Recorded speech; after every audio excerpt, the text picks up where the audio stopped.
The right to vote is one of the most basic human rights in the United States. So basic, in fact, that it's easy to forget that we have not always had this right. In the early days of American history, only white, property-owning males had the right to vote. This left a large portion of our American citizens out of the political process, silencing their opinions and stifling their power to influence the world they lived in.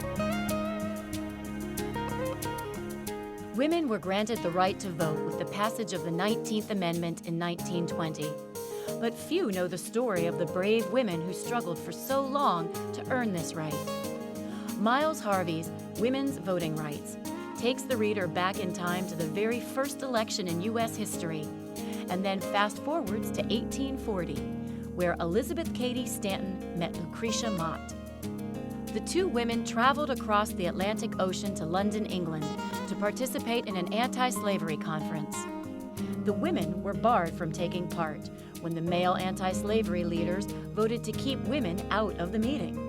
These two women knew that the only way that they could truly be equal to men was to be able to vote, and from that moment, the women's suffrage movement was born.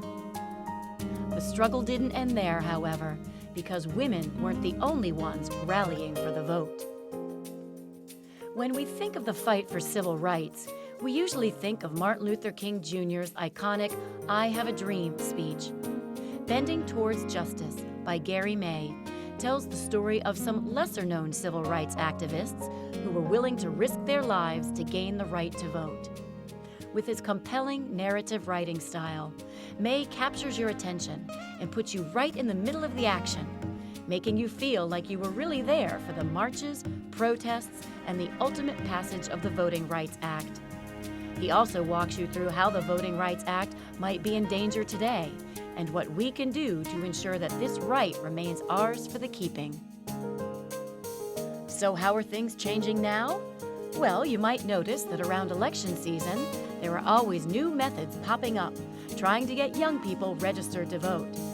Deanne Durrett's book, Right to Vote, covers the movement to get young voters registered, as well as the problems with and potential changes to some of our voting technology. So, you better keep up, because they're changing all the time. For more information on voting rights in America, you can read Vote by Philip Steele or The Right to Vote by Alexander Kazar. Coming up next on Check It Out, we'll look at ways to improve your 9-to-5 life. Tips for the workplace, right after this message from the Fairfax County Public Library.